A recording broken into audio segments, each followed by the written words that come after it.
So this is Elsweyr? Huh.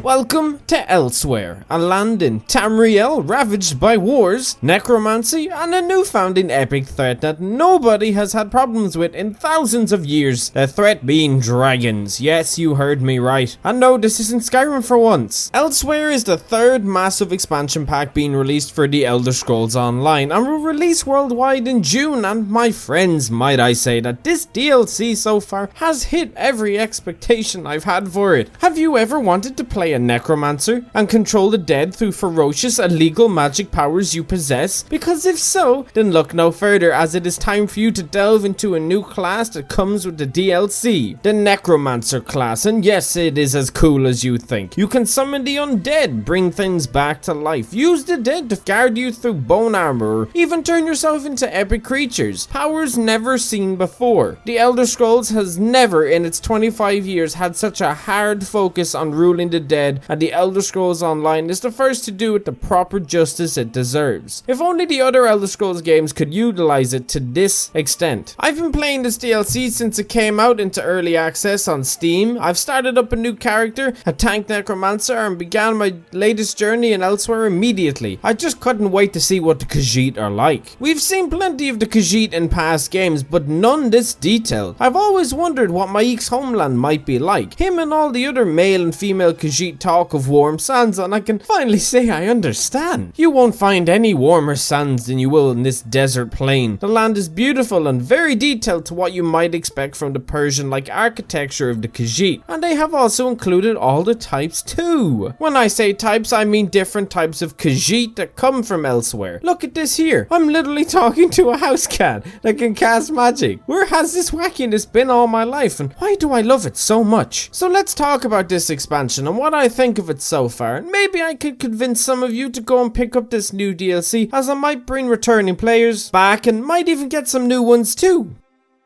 So while you don't have any massive Daedric threats this time round like the other two expansions, you do have the new threat of dragons, and they work somewhat similar to the griffins in Somerset. You will see them flying around the world. You can come together as a group and take one down. They are huge dragons and a lot of fun to fight, and they spawn quite a lot, so you won't miss out on it or any of the epic loot you can get from them, unless you don't know how to find them. If so, just look at your map, you'll see the icons flying around the world. But of course, they also play a huge part in the main quest line too. I won't be spoiling the main quest for you, of course, so don't worry, but I've enjoyed my hours playing through it so far. Abnur Tharns is a great character, a legend if you want to say that. I always find it a thrilling experience to meet the heroes of the Elder Scrolls timeline, ones that I know are long gone during Skyrim's time, so giving me more insight in them makes me feel so much more thrilled to have met them in the first place. That's the one thing these stories do so well, man. They are really epic at times. Makes you feel like a real epic gamer, you know? Do you like being an epic gamer? I know you do, you little shit you. But no joke, the story is pretty good. As far as epic tales come, the Khajiit themselves are very different from one another, all varying different breeds and different styles. I met a Khajiit who was twice as big as me, towering over every other character. Thing must have been as tall as a giant. I met Khajiit who looked like mounts, but it turns out they talk too, and you will get a wee bit of a jump or surprise when you don't realize this the first time around, just like I did. Oh, how naive and simple-minded I was. There's also ones as small as house cats. Look at her, man. You will meet her in a village for a massive heist quest, but she's a drunk. She casts magic. Yeah, I know. How does the house cat cast magic? I was asking that too. They use a kind of ball that works as a controller for them casting spells around them, like an aura kind of thing. I don't know the full extent, because I was too preoccupied wondering how the hell it all works, but you will see it in action if you meet her, man. Just so many types of Khajiit everywhere. The styles and variety will give you a different experience no matter where you go, and you have never seen this type of detail when it comes to the humanoids walking around a location in Tamriel. I don't even know why there is this many. There's just so many. I'm okay with it, but my god. Up until now, none of the Bethesda Game Studios games have included other Khajiit than that one single breed. It turns out there are 16 types of Khajiit. 16! Ranging from tiny to huge cats, and man, I haven't felt this excited about meeting a new race in so long in this franchise. I just love Khajiit, but let's talk a bit more about the gameplay itself and the dialogue, other than the cool ass cats walking around the world.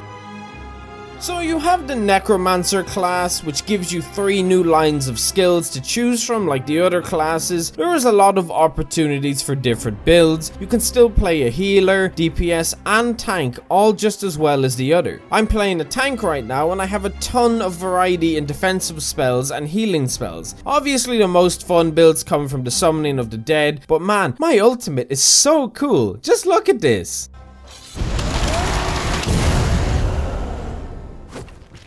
I'm so big and cool! This is the type of gameplay visuals that make me feel like the Elder Scrolls world really is filled with dangerous and awesome powers. It gives me that same feeling I had playing the Dawnguard DLC or the Isles. Of course, even if you don't want to play as the Necromancer for some strange reason, you still have Elsweyr itself where you have the main story, a bunch of cool side quests, long ones too man, I've spent over an hour in some of them. It's pretty nutty. Then you have the world bosses being the dragons. Like I said earlier, they are a lot of fun to fight, so you have plenty of content to pump through with lots of new sets to farm out if you want to, in case you want something fresh. You might not enjoy the gameplay loops with this DLC if you aren't a fan of the Khajiit. Some people really don't like them or playing as them, others prefer cold terrains or grassy terrains, while some prefer the sandy ones. Somerset might have been your cup of tea, while Morrowind might have been others, but for me, Elsweyr has hit that nail on the head, that secret spot I could never fill for other Elder Scrolls content that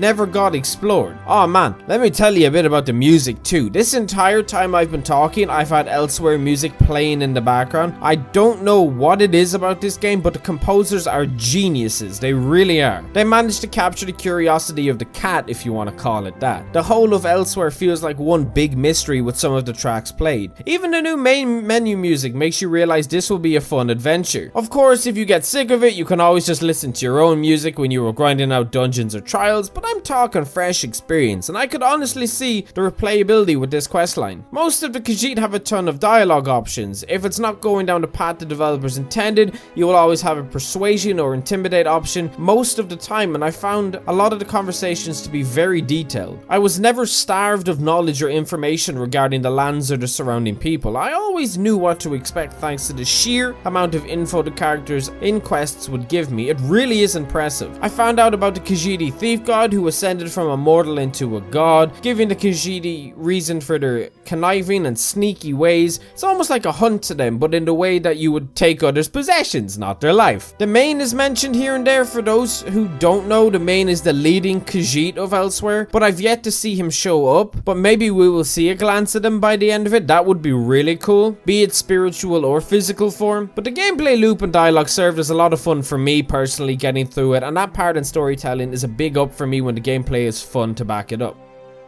Now, as for the dragons in the story, it's your typical dragon stuff. They are back and they hate people, just like ever. You will get to meet some during your questing through Tamriel, some exciting stuff, and no, it's not Alduin. As much as I would love the disappointment that is Alduin to show up again, I think I can live without seeing him the rest of my life again. We have some new dragons showing up for the season of the dragon, and they are just as scary. Threatening, if you prefer that term to scary. If you aren't a big fan of dragons anyway, then the story will just serve as something for you to do to pass the time, really, but personally I love it, and dragons are awesome in anything. There is a new trial for 12 players, of course. I haven't gotten around to trying it yet with one of my higher level characters, but it looks and sounds awesome. Dragons have overrun a temple of Alkosh and you gotta get it back. Trials and raids in gaming are always lots of fun. Getting through dungeons and fighting epic bosses with other players is one of the only things I really get a thrill out of in multiplayer games personally, so that's a thing too. But yeah, that's pretty much all I have to say on this DLC so far as first impressions, if you want to call it that. So if you wanted my opinion, that's what I think. I'm loving it so far. It's everything I wanted from the game's DLC. I think I've gotten my face value out of it. Some people might think it's too pricey at €40, but I'm pretty happy with it for what I got. If you don't like dragons or the Khajiit, you probably won't enjoy it as much as others do, because let's be honest here, guys and gals, who doesn't love the Khajiit? Do you hate Maik the Liar? No, you don't, and you better not. I'm looking forward to see what the next 2 parts of this year-long adventure will bring about, since this chapter is only the second part, with the Ratstone game pack being the first part, so we're only halfway through the adventure during this whole entire year, my friends. But yeah, that is pretty much all I have to say about it, peeps. I do hope you enjoyed chilling back, listening to what I had to say. If you did enjoy or share similar opinions with me on this, let me know in the comment section below. Are you enjoying your time with Elsweyr, or do you plan on getting it in the coming weeks? And if you aren't enjoying it, or you don't plan on getting it, give me the reasons why. I would love to see why you all aren't and what you all have to say. If you do want to support my channel, you can always leave a rating, be it a like or dislike, and share it with your friends to help my content get seen. And if this is your first time here, maybe consider subscribing. I post Elder Scrolls content with odd little videos here and there, so stay tuned for them. I also stream during the week, so keep an eye out for that if you want to hang out and see more games, aka anything Elder Scrolls related.